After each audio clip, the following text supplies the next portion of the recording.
आप सुन रहे हैं कहानी गरीब और जीवन संगिनी। दिनेश रोज की तरह शाम को काम से घर पर लौटा तो अंदर से बच्चे के जोर जोर से रोने की आवाजें आ रही थी। बच्चे के इस तरह बिलख बिलख कर रोने की आवाजें सुनकर उसे अपनी पत्नी राधा पर बहुत गुस्सा आता है और फिर वह राधा को बुरा भला कहते हुए घर के अंदर जाता है। राधा, ओ राधा, ये मुन्ना बिलख बिलख कर रोए जा रहा है, सुनाई नहीं देता क्या?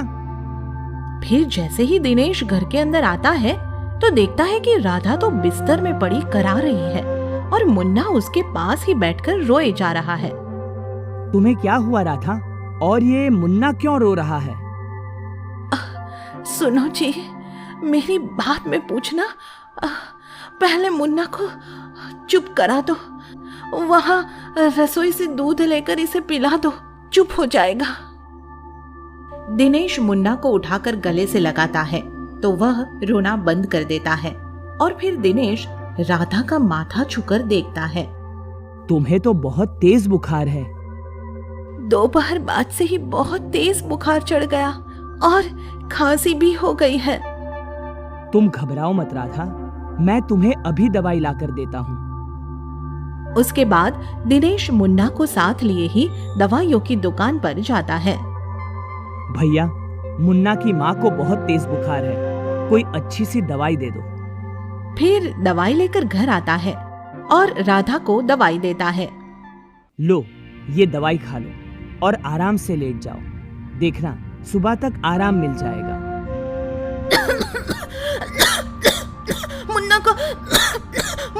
मुन्ना को संभाल लेना। तुम इसकी चिंता मत करो, इसको मैं संभाल लूंगा।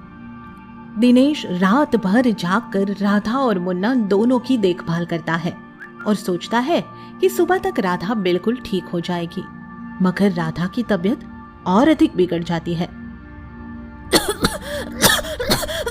सुनो मुन्ना के पापा, मुझसे सांस नहीं लिया जा रहा, मेरा दम घुट रहा है, जल्दी से कुछ करो। तुम घबराओ मत राधा, मैं तुम्हें कुछ नहीं होने दूंगा। तभी मुन्ना माँ पुकारते हुए उनके पास आ जाता है और राधा उसे देखकर रोने लगती है। अगर मैं मर गई तो मेरे मुन्ने को कौन संभालेगा? आप इसे संभाल तो पाओगे ना? उसको इस तरह से रोते देख दिनेश की भी आंखें भर आती है, क्योंकि उसे पता था कि राधा को कोरोना हो गया है। भूल गई, तुमने मेरे साथ जीने मरने की कसमें खाई है, फिर मुझसे पहले मरने की बात क्यों करती हो? तुम्हारी जीवन संगिनी हूँ जी, मरकर भी तुम्हारे साथ ही रहूंगी। यह कहते कहते राधा की तबीयत बहुत ज्यादा खराब हो जाती है और दिनेश उसे लेकर अस्पताल जाता है, मगर अस्पताल तो पहले से ही कोरोना के मरीजों से भरा हुआ होता है। मैं डॉक्टर से मिलकर आता हूँ, जब तक मैं ना लौटूं तुम अपना और मुन्ना का ख्याल रखना। तुम जल्दी आना जी, मैं मुन्ना को ज्यादा देर तक नहीं संभाल पाऊंगी। हाँ, जल्दी लौट आऊंगा। ये कहकर दिनेश अस्पताल में इधर उधर मारा फिरता है, मगर कोई भी डॉक्टर या नर्स राधा को अस्पताल में भर्ती को तैयार नहीं होता। भगवान के लिए आप ही बचा लो मेरी राधा को, मेरा और मेरे बच्चे का उसके सिवा कोई सहारा नहीं है। हम मजबूर है भाई, कुछ नहीं कर सकते, कहीं और ले जाओ। उसके बाद दिनेश जगह जगह हाथ पैर मारता है, मगर कोई भी उसकी मदद नहीं करता है और उसकी पत्नी इलाज के अभाव में दम तोड़ देती है। दिनेश देखता है कि उसकी मरी हुई पत्नी की आंखें उसके बेटे को देख रही है और बच्चा अभी भी अपनी माँ का हाथ पकड़कर खेल रहा है। राधा, ये तुझे क्या हो गया राधा? जीवन भर साथ निभाने का वादा करके बीच सफर में ही साथ छोड़ गई। अब मैं और मुन्ना किसके सहारे जिएंगे? बताओ तो राधा। दिनेश काफी देर तक मरी हुई राधा को देखता रहता है और फिर उसके शव को स्मशान ले जाने की सोचता है। वह कई एम्बुलेंस वालों के पास जाता है, मगर सभी बहुत ज्यादा पैसा मांगते हैं। भाई, गरीब का तो लिहाज रखो, क्या इंसानियत बिल्कुल ही मर गई है? 4 किलोमीटर का 20,000 कहाँ से दूंगा? गरीब है तो लाश को कंधे पर उठाकर शमशान जा, समझा? पर मैं 20,000 ही लूंगा। एम्बुलेंस वाले की लाश को कंधे पर उठाकर स्मशान ले जाने वाली बात ही दिनेश को अपने बूते की बात लगी, क्योंकि इस कोरोना में कोई भी किसी की मदद करने के लिए तैयार नहीं था।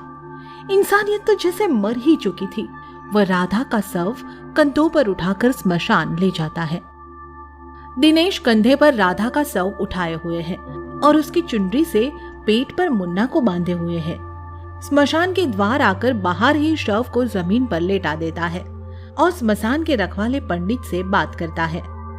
मेरी राधा का दाह संस्कार करा दे भाई, बड़ी मेहरबानी होगी। यहाँ तो लाशों की लाइन लगी है, किस किस को जगह दे। लकड़ियां भी बहुत महंगी मिलेंगी और नंबर भी हो सकता है आज ना आ पाए। अच्छा होगा तुम इसे कहीं और ले जाओ। यह सुनकर दिनेश को दुख तो बहुत होता है, मगर वह हिम्मत नहीं हारता। राधा और मुन्ना को पहले की तरह उठाकर गांव से बाहर एक नदी पर आ जाता है। राधा को जमीन पर लेटा देता है तथा मुन्ना को उसके पास बैठाकर इधर उधर देखने लगता है। तभी एक कुत्ता आकर उसके पैर चाटने लगता है। उस कुत्ते को देखकर दिनेश को याद आता है कि यह तो वही कुत्ता है जिसे वह काम पर आते जाते रोटी के टुक डाल देता है। उसे देखकर दिनेश भावुक होकर रोने लगता है।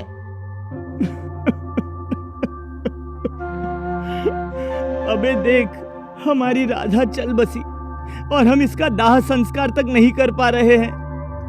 कुत्ता दिनेश को एक ऐसी जगह दिखाता है जहाँ कुछ लकड़ियाँ और एक बड़ी कुल्हाड़ी रखी हुई थी और साथ ही आसपास कुछ सूखे पेड़ पौधे भी खड़े थे। यह सब देखकर दिनेश समझ जाता है कि कुत्ता उसे क्या समझाना चाहता है। दिनेश कुल्हाड़ी से लकड़ियाँ काट काट कर चिता बनाता है और फिर राधा का दाह संस्कार करता है और फिर मुन्ना को उठाकर वापस जाते हुए उस कुत्ते से कहता है, हम तुम्हारे हमेशा आभारी रहेंगे दोस्त। तुम्हारे आगे तो इंसानों की इंसानियत भी बौनी पड़ गई। काश इंसान भी तुम्हारे जैसी समझ रखते।